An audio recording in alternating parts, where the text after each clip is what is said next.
Right, ఇక్కడ నాకు ఒక ఇంట్రెస్టింగ్ అండి మీ ఎంటైర్ సర్వేలో after CBN who do you think is the most capable leader to lead in కూటమి అమాంగ్ రీజియన్స్ అని పెట్టినప్పుడు సర్కాస్టిక్ జూనియర్ ఎన్టీఆర్ ప్రస్తావన వచ్చింది ఇందులో 11.77%. అది ఎందుకు అంటే అనూహ్యం, మీరు ఎక్స్పెక్ట్ చేయలేదా? మేము ఎక్స్పెక్ట్ చేయలేదు. అంటే ఎక్స్పెక్ట్ చేయలేదంటే మేము ఎక్స్పెక్ట్ అలా మొదలు పెట్టాం. ఆబ్వియస్గా సినారియోస్ ఏంటి, ఫస్ట్ లోకేష్ కాకుండా కూటమిని ఎవరు లీడ్ చేయాలనుకుంటున్నారు ప్రశ్న. అంటే ఆల్రెడీ చంద్రబాబు నాయుడు ఉన్నారు, చంద్రబాబు నాయుడు కాకుండా ఇంకెవరు లీడ్ చేయాలని. ఫస్ట్ ఆబ్వియస్లీ రీజన్ లోకేష్ గారు ఉంటారు. బట్ కూటమిని అంటున్నాం కాబట్టి సెకండ్ ఆప్షన్ పవన్ కళ్యాణ్ గారు ఇవ్వాలి ఆ సినారియోలో. తర్వాత మనం బీజేపీ నుంచి పురంధేశ్వర్ గారిని ఇవ్వాలి. తర్వాత ఫ్యామిలీ నుంచి పర్స్పెక్టివ్ వస్తున్నారు కాబట్టి మన దగ్గర సౌత్లో వైఫ్ అనేది లీడ్ చేయడం కంటే భువనేశ్వర్ గారి పేరు పెట్టడం జరిగింది. బట్ ఎక్కడో 1% ఎక్కడెక్కడ సరే జూనియర్ ఎన్టీఆర్ ఉందా లేదా అని అన్నప్పుడు వీళ్ళు ఇంక్లూడ్ దట్ ఆల్సో.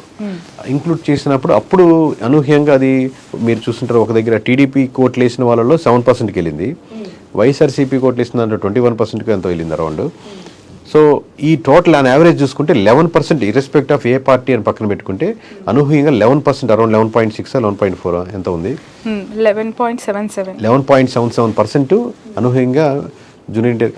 ఒకటి మెచ్చుకోదగ్గ విషయం ఏంటంటే ఆయన 2009 నుంచి డైరెక్ట్ అప్పుడు తప్పితే యాక్టివ్ పాలిటిక్స్లో లేరు. బట్ ప్రజలు డిస్కస్ చేసుకుంటున్నారు, ఆయన లేరు కదా, ఆయన అప్పుడు రెండు వైపులు డిస్కస్ చేసుకుంటున్నారు, ఆయన పార్టీకి రావట్లేదు, పార్టీకి ఏం చేశారు అనేది. అంటే కోరు టీడీపీ సపోర్టర్స్ ఆబ్వియస్గా ఆ పాయింట్ డిస్కస్ చేయడానికి ఇష్టపడరు, జూనియర్ ఎన్టీఆర్ పాయింట్ని. ఆబ్వియస్గా కొంచెం మధ్య మార్గంగా కొంచెం హరికృష్ణ లైన్ మైండ్ సెట్ ఆ లైన్లో ఉండేవాళ్ళు, రామారావు గారు, హరికృష్ణ గారు, జూనియర్ ఎన్టీఆర్ గారు, నందమూరి దీన్ని అభిమానించేవాళ్ళు, జూనియర్ ఎన్టీఆర్ వ్యక్తిగతంగా అభిమానించేవాళ్ళు. ఆయనకి కూడా ఇప్పుడు మిక్స్డ్ కాంబినేషన్స్ మతాలు ఉన్నాయి సపోర్ట్ చేసేవాళ్ళు. సో ఈ సెక్షన్ వాళ్ళు ఏంటంటే కంటిన్యూస్గా దాన్ని డిబేట్లో ముందుకు తీసుకొస్తూ ఉన్నారు. బట్ ఇంత తర్వాత కూడా జూనియర్ ఎన్టీఆర్ గారికి అనూహ్యంగా మోర్ దాన్ 11% రావడం అనేది చాలా గ్రేట్ అంట అనూహ్యంగా.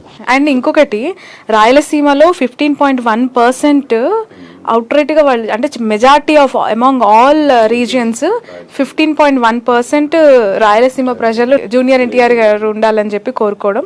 అండ్ 43.48% నారా లోకేష్ గారికి. 100% ఆబ్వియస్లీ ఇప్పుడు సిబిఎన్ కాదన్నప్పుడు ఇమీడియట్లీ ఆ ఓట్ బ్యాంక్ ఇమీడియట్లీ టక్కన పడేది మామూలుగా లోకేష్ గారి పాకెట్లో పడుతుంది.